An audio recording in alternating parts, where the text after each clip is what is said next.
Hello aspirants, welcome back to TAF IAS Academy. So இன்னைக்கு news article discussion start பண்ணிடலாம்.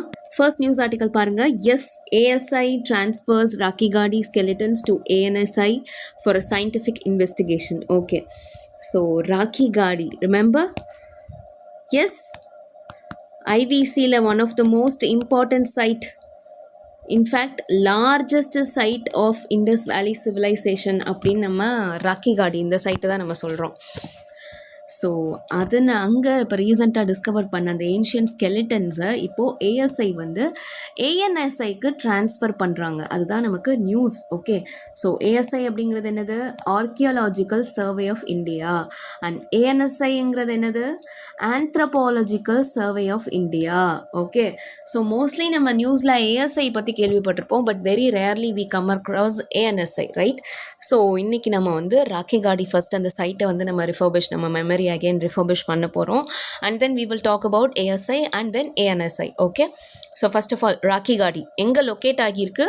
ஹரியானாவில் இருக்கக்கூடிய ஹிசார் மாவட்டத்தில். Very very important. நீங்கள் ஸ்டேட் மட்டும் தெரிஞ்சிட்டா பத்தாது, மாவட்டமை தெரிஞ்சுக்க வேண்டியது very very important. Because sometimes நமக்கு டிஸ்ட்ரிக்டை வந்து மாற்றி கொடுக்கறதுக்கான சான்சஸ் நிறையா இருக்குது, not only state. Okay, so Rakhigarhi is located in the Hisar district of Haryana and it is spread over 550 hectares, making it the largest known settlement of IVC. okay, and இதில் இன்னொரு விஷயம் என்ன அப்படின்னு பார்த்தீங்கன்னா, இதில் நமக்கு அந்த ஹரப்பன் சிவிலைசேஷனை நம்ம 3 ஃபேஸை சொல்லுவோம் தெரியுமா? Early phase, then mature phase and then late Harappan phase அப்படின்னு. ஸோ இந்த 3 ஃபேஸுமே நம்மளால் இந்த பர்டிகுலர் சைட்டில் பார்க்க முடியுது. அதாவது 3 டைம் பீரியட்லேயுமே இந்த சைட்டில் வந்து ஹேபிடேஷன், மக்கள் புழக்கம் இருந்திருக்கு அப்படிங்கிறது நமக்கு தெரிய வருது. ஓகே, அண்ட் இதில் பார்த்தீங்கன்னா ஆல்மோஸ்ட் வந்து ஒரு 7 to 11 மவுண்ட்ஸ் வந்து இருக்குது. Okay, so more then like hill நம்ம எப்படி சொல்லலாம்னா, அதில் வந்து நமக்கு அந்த பரியல் இது இருக்கும், கிரவுண்ட்ஸு, இல்லை அங்கே ஏதாவது ஒரு இண்டஸ்ட்ரியல் ஹப் ஃபங்க்ஷன் ஆச்சா, ஸோ அதுதான் வந்து நம்ம மவுண்டாக நம்ம சொல்கிறோம். ஃபார் எக்ஸாம்பிள், ஒரு மவுண்ட் வந்து அவங்களுக்கு இண்டஸ்ட்ரியல் ஹப்பாக ஃபங்க்ஷன் ஆகியிருக்கு. இன்னொரு மவுண்ட் பார்த்தீங்கன்னா it function as a citadel. Remember citadel lower house பார்த்துருக்கோமா? ஐவிசியில் we have covered, right? So அது இருந்திருக்கு. தென் இன்னொரு பக்கம் வந்து ரெசிடென்ஷியல் ஏரியா, இன்னொரு மவுண்ட் ரெசிடென்ஷியல் ஏரியாவாக இருந்திருக்கு. ஸோ இந்த மாதிரி மவுண்ட்ஸை வந்து டெசிக்னேட் பண்ணியிருக்காங்க. அதில் மவுண்ட் 7 அப்படிங்கிறது ப்ராமினன்ட் பரியல் பிளாட்டாக இருந்திருக்கு. அங்கே நமக்கு பல ஹியூமன் ஸ்கெலிட்டன்ஸ் வந்து கிடச்சிருக்கு.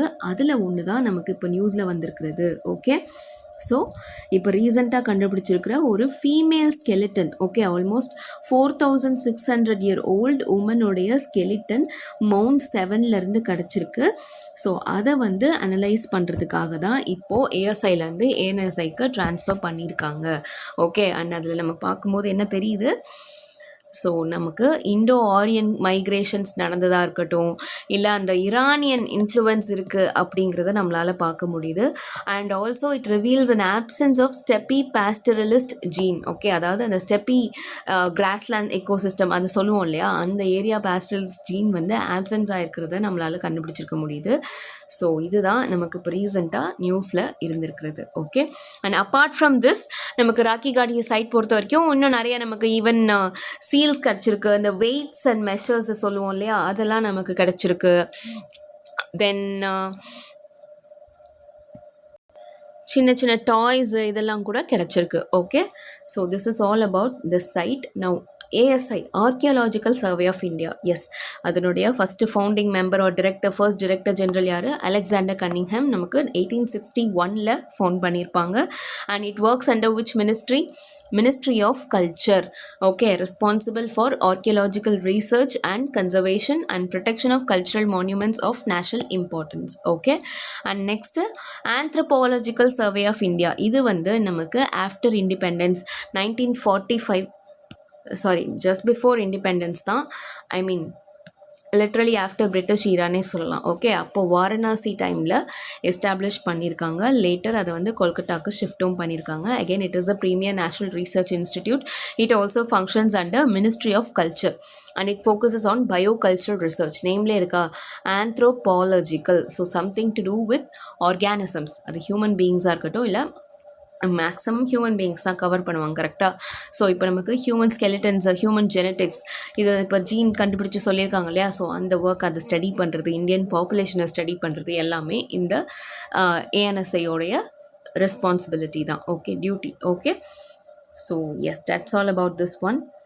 நெக்ஸ்ட் நியூஸ் பாருங்க. Tushar Mehta reappointed solicitor general for 3 years. Okay, நமக்கு சென்ட்ரல் கவர்மெண்ட் அகெயின், அதாவது சாலிசிட்டர் ஜெனரல் ஆஃப் இந்தியா அப்படின்னு சொல்லிட்டு துஷார் மேத்தாவே ரீஅப்பாயிண்ட் பண்ணியிருக்காங்க again for another term of 3 years. Okay, so let us understand about this office of solicitor general.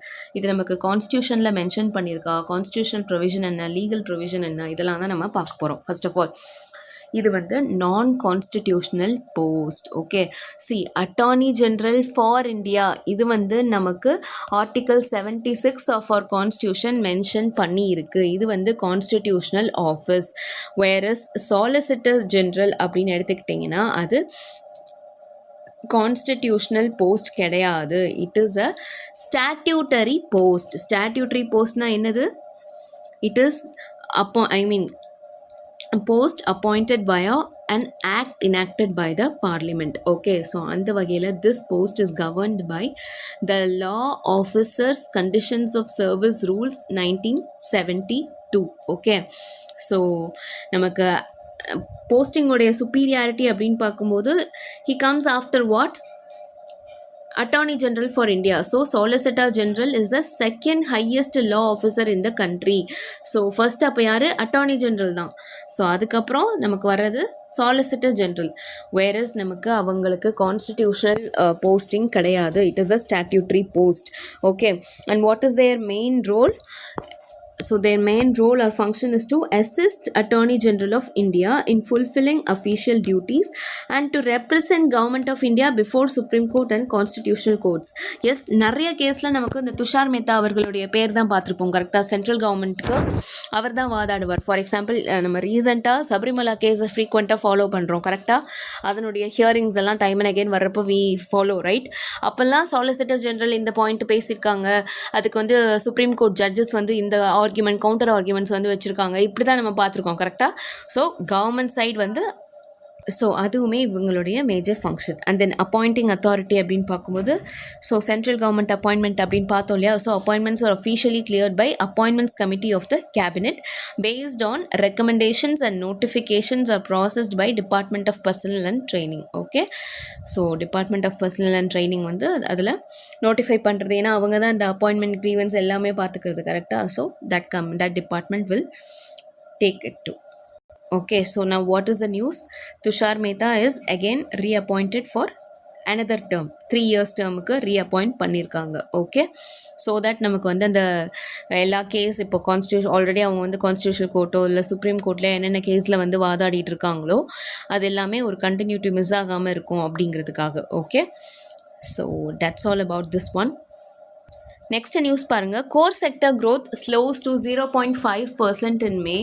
Coal refinery products down amid crisis. Okay, so நமக்கு index of 8 core industries for the month of May release பண்ணியிருக்காங்க. அகெயின் நம்ம இதை பற்றி நிறைய discuss பண்ணியிருக்கோம். Index of 8 core industries அப்படிங்கிறது என்ன, அண்ட் ஆல்சோ அது போக we also have what index of industrial production, IIP, right? So இது வந்து 8 கோர் இண்டஸ்ட்ரீஸ், அதாவது நமக்கு ஒரு நேஷன் எடுத்துக்கிட்டால் அதில் கோர் இண்டஸ்ட்ரீஸ் அப்படின்றது வேரி ஆகும், ஒவ்வொரு கண்ட்ரிக்குமே வேரி ஆகும். அதில் நம்ம இந்தியாவில் எதெல்லாம் கோர் இண்டஸ்ட்ரீஸ், அதாவது அந்த கோர் இண்டஸ்ட்ரீஸ்னால தான் நம்மளுடைய எக்கானமி வந்து மேஜராக ஒரு பாசிட்டிவ் சைட் போகிறதும் இருக்குது, நெகட்டிவ் சைட் போகிறதும் இருக்குது. அப்படிங்கிறது தான் கோர் இண்டஸ்ட்ரீஸ் அப்படின்னு நம்ம சொல்லுவோம். ஃபார் எக்ஸாம்பிள், இப்போ இந்தியான்னு எடுத்துக்கிட்டோன்னா 8 கோர் இண்டஸ்ட்ரீஸ் இருக்குது பாருங்கள். Refinery products, electricity, steel, coal, crude oil, natural gas, cement, fertiliser. Okay, and இதை பேஸ் பண்ணி தான் மற்ற இண்டஸ்ட்ரீஸ் மோஸ்ட்லி ஃபங்க்ஷன் ஆகிற மாதிரி இருக்கும். ஓகே, ஸோ இதுதான் கோர் இண்டஸ்ட்ரீஸ். இதே மற்ற எக்கானமி, ஃபார் எக்ஸாம்பிள் நமக்கு அந்த வெஸ்ட் ஏஷியா மிடில் ஈஸ்ட்லாம் எடுத்துக்கிட்டிங்கன்னா அவங்கெல்லாம் ஆயில் பேஸ்ட் எக்கானமி. ஸோ அவங்களோட கோர் இண்டஸ்ட்ரீஸ் வேறு மாதிரி இருக்கலாம். ஓகே, ஸோ இது வந்து இந்தியா ஸ்பெசிஃபிக், இது வந்து கண்ட்ரி ஸ்பெசிஃபிக்காக ஃபங்க்ஷன் ஆகக்கூடியது. Okay, and it serves is a lead indicator of production performance of industries before the release of IIP. Okay, so ஐஐபிங்கிறது உங்களுக்கு ஓவராலாக இண்டஸ்ட்ரியல் ப்ரொடக்ஷன் வந்து எந்த அளவுக்கு இருக்குது, பெர்ஃபார்மன்ஸ் எந்த அளவுக்கு இருக்குது அப்படின்னு கொடுக்கக்கூடியது. ஓகே, வேறஸ் அந்த கோர் இண்டஸ்ட்ரீஸ் அப்படிங்கிறது ஒரு 8 இண்டஸ்ட்ரீஸ் மட்டும் எப்படி எந்த அளவுக்கு ஃபங்க்ஷன் ஆகுது அப்படின்னு சொல்கிறது. Okay, so index of 8 core industries. Okay, now என்னென்ன இண்டஸ்ட்ரீஸ் இருக்குது, இந்த இண்டஸ்ட்ரீஸோட வெயிட்டேஜ் அப்படின்னு பார்த்தீங்கன்னா மொத்தமாக, அதாவது ஐஐபிங்கிறது உங்களுக்கு ஓவராலாக அப்படின்னு நம்ம பார்க்குறோம் இல்லையா. ஸோ இந்த 8 இண்டஸ்ட்ரீஸுமே ஐஐபியில் கவர் ஆகும். அப்படி கவர் ஆகிறப்போ அந்த ஐஐபியில் இந்த 8 இண்டஸ்ட்ரீஸோடைய வெயிட்டேஜ் மட்டும் பார்த்தீங்கன்னா 40.27% இருக்குது. ஓகே, அண்ட் இதில் ஹையஸ்ட் வெயிட்டேஜ் அப்படின்னு பார்த்தீங்கன்னா ரிஃபைனரி ப்ராடக்ட்ஸ் 28.04% இருக்குது. அண்ட் லோவஸ்ட் வெயிட்டேஜ் அப்படின்னு பார்த்தீங்கன்னா ஃபர்டிலைசர்ஸ். மோஸ்ட்லி இதே ஆர்டரில் படித்து வச்சுக்கோங்க, இட்ஸ் வெரி வெரி இம்பார்ட்டண்ட். நமக்கு அந்த ascending order or descending order, okay, highest to lowest or lowest to highest இப்படியே படித்து வச்சுக்கோங்க. Any code word or acronym is okay. For example RESC, CCNCF எப்படினாலும் ரிமெம்பர் பண்ணிக்கோங்க. ஓகே, சிசி அகெயின் கன்ஃபியூஸ் ஆகுதா, so CR போட்டுக்கோங்க, அகெயின் நீங்கள் வந்து சிஇ போட்டுக்கோங்க. So make it a word and remember it. Okay, and இதை யார் ரிலீஸ் பண்ணுறா, office of economic adviser which comes under ministry of commerce and industry. Okay, very very important. And இதனுடைய base year இப்போ பார்த்தீங்கன்னா 2011-12 தான் இருக்குது. Remember, நம்ம base year நிறைய அதுக்கு சேஞ்ச் பண்ணிட்டு வரோம். கரெக்டாக? எஸ், ஐஐபிக்கு நம்ம பேஸ் இயர் மாற்றிட்டோம் 2022-23. Remember, we have already seen about it. நம்மளுடைய நியூஸில் கவர் பண்ணியிருக்கோம். இண்டெக்ஸ் ஆஃப் இண்டஸ்ட்ரியல் ப்ரொடக்ஷனுக்கு 2022-2023ன்னு நம்ம பேஸ் இயர் சேஞ்ச் பண்ணிட்டோம்.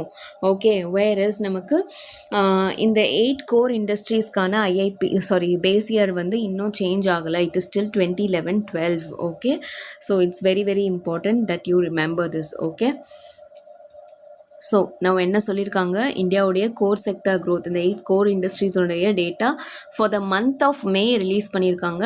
அண்ட் அது வந்து நமக்கு 0.5% ஸ்லோ ஆகியிருக்கு அப்படிங்கிறதும் சொல்லியிருக்காங்க. Again it is the second lowest growth rate in 21 months. Okay, and எந்தெந்த செக்டார்லாம் கான்ட்ராக்ட் ஆகியிருக்கு அப்படின்னு பார்க்கும்போது ஆல்மோஸ்ட் 5 out of 8 செக்டர்ஸ் வந்து அந்த மாதிரி கான்ட்ராக்ஷன் வந்து எக்ஸ்பீரியன்ஸ் பண்ணியிருக்கு. கோல் செக்டர் பாருங்கள், contracted by 9.3%.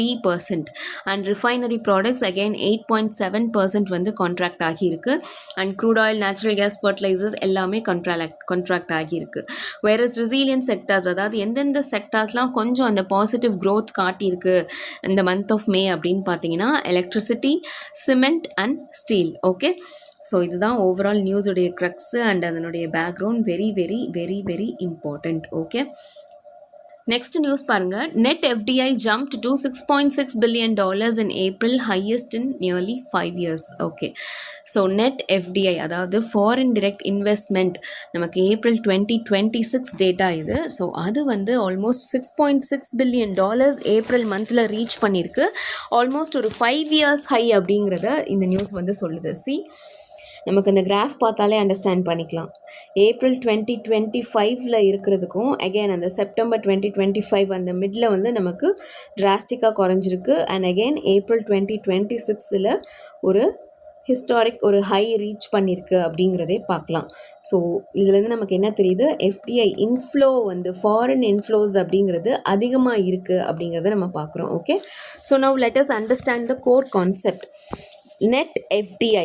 So FDI foreign direct investment அப்படின்னு நம்ம பார்க்குறோம். அது என்ன net FDI? It is the net value of direct investment entering a country. நமக்கு வந்து 2 விஷயம் இருக்குது. நெட் அப்படின்னாலே இன்னொரு விஷயம் என்னது, கிராஸ். ஸோ எப்படி கால்குலேட் பண்ணுவோம், கிராஸ் FDI இன்ஃப்ளோஸ் அப்படிங்கிறது உங்களுக்கு கேபிட்டல், இக்விட்டி கேபிட்டலாக இருக்கட்டும், இல்லை ஏர்னிங்ஸை வந்து இன்வெஸ்ட் பண்ணுறதா இருக்கட்டும், இதெல்லாம் கிராஸ் FDI இன்ஃப்ளோஸ். ஓகே, இது வந்து ஓவராலாக இதில் நீங்கள் எஃப்டிஐ அவுட்ஃப்ளோஸ், அதாவது நம்ம கண்ட்ரியை விட்டு கேபிட்டல் போகுது இல்லையா, ஃபார் எக்ஸாம்பிள் ஃபாரின் இன்வெஸ்டர்ஸே வந்துட்டு அவங்களோட கேபிட்டல் எடுத்துகிட்டு போகிறதா இருக்கட்டும், இல்லை டிஸ்இன்வெஸ்ட்மெண்ட் ப்ராசஸாக இருக்கட்டும், இல்லை நம்ம இந்தியன் கம்பெனிஸ் வந்து ஃபாரினில் இன்வெஸ்ட் பண்ணுறதா இருக்கட்டும், outward FDI by domestic companies, இதெல்லாம் அவுட்ஃப்ளோஸ் ரைட்டா, எஃப்டிஐ அவுட்ஃப்ளோஸ். ஸோ இந்த கிராஸ் எஃப்டிஐ டோட்டல் இன்ஃப்ளோஸ்லேருந்து எஃப்டிஐ அவுட்ஃப்ளோஸ் மொத்தத்தையும் மைனஸ் பண்ணிட்டா நமக்கு கிடைக்கிது தெரியுமா, அதுதான் நெட். ஓகே, ஸோ அதுதான் நெட் எஃப்டிஐ அப்படின்னு நம்ம சொல்கிறோம். ஓகே, அண்ட் இது எல்லாமே நமக்கு கொடுக்கறது யார்? யூஸ்வலாக மந்த்லி இந்த டேட்டா ரிலீஸ் பண்ணுறாங்க, அண்ட் அது எல்லாமே பண்ணுறது ஆர்பிஐ தான். Okay, so data on foreign exchange flows and FDI balance is monitored and released monthly by Reserve Bank of India. So இதனுடைய சிக்னிஃபிகன்ஸ் என்ன மேம்? இப்போது இன்க்ரீஸ் ஆகுறதுனால என்ன மேம் சொல்கிறது அப்படின்னா, it indicates or what? It indicates or shows a net addition to the country's capital stock. Okay, so கண்ட்ரியோடைய, அதாவது நம்ம இந்தியாவுடைய கேபிட்டல் ஸ்டாக் அதிகமாகுது, கேபிட்டல் இன்வெஸ்ட்மெண்ட் அதிகமாகுது, and also long term production capacity அதிகமாகுது, என்ஷோர் பண்ணுது. ஓகே, ஸோ இது எல்லாமே என்னது? Non debt creating capital flows, அதாவது கேபிட்டல் அசெட் கிரியேஷனுக்கு இது வந்து ஹெல்ப்ஃபுல்லாக இருக்க போகுது. Okay, so ultimately it is going to strengthen our balance of payments. Okay, so இதுதான் நெட் எஃப்டிஐ அந்த அதிகமாக இருக்குது, ஒரு பாசிட்டிவ் சைனாக இருக்குது அப்படின்றது சொல்கிறதுக்கான ரீசன். ஓகே, நவ் ஏப்ரல் 2026 அந்த டேட்டா என்ன சொல்லுது? நெட் எஃப்டிஐ $6.6 பில்லியன் இன்க்ரீஸ் ஆகியிருக்கு அப்படின்னு சொல்லுது. கடந்த 5 வருஷத்தில் இதுதான் ஹையஸ்ட் இன்க்ரீஸ் அப்படின்னு சொல்லுது.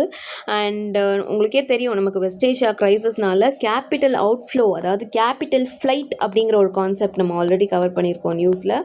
அப்படி நடந்துகிட்ருக்கு. அதாவது நமக்கு ஃபாரின் இன்வெஸ்ட்மெண்ட் இந்தியாவை விட்டு வெளியில் போகுது டியூ டு இன்ஸ்டெபிலிட்டி அப்படின்னு நம்ம பார்த்துருக்கோம். ஒரு குளோபல் லெவல்லையும் இல்லாமல் இருக்கிறதுனால ஒரு சேஃப் ஹேவனாக டாலர்ஸை அகெயின் வந்து எடுத்துகிட்டு போகிறாங்க, இந்தியன் ருப்பீஸை டம்ப் பண்ணிட்டு போகிறாங்க அப்படின்லாம் பார்த்துருக்கோம். ஸோ அதிலேருந்து மாற்றி இந்த மாதிரி, அதாவது நெகட்டிவாக இருந்தது இப்போது பாசிட்டிவாக மாறி இருக்குது. நமக்கு இப்போது வெஸ்ட் ஏஷியா க்ரைசிஸும் ஆல்மோஸ்ட் முடிவுக்கு வந்திருக்கு. அப்படிங்கிறப்போ கொஞ்சம் நம்மளால் வந்து நம்மளுடைய அந்த ஃபாரின் இன்வெஸ்ட்மெண்ட் பொறுத்த வரைக்குமே we are able to stabilise அப்படின்னு நம்ம சொல்லலாம். Okay, and gross inflow metric, gross FDI inflows வந்து 65% வந்து அதிகமாகியிருக்கு டு ஹிட் $15.3 பில்லியன்.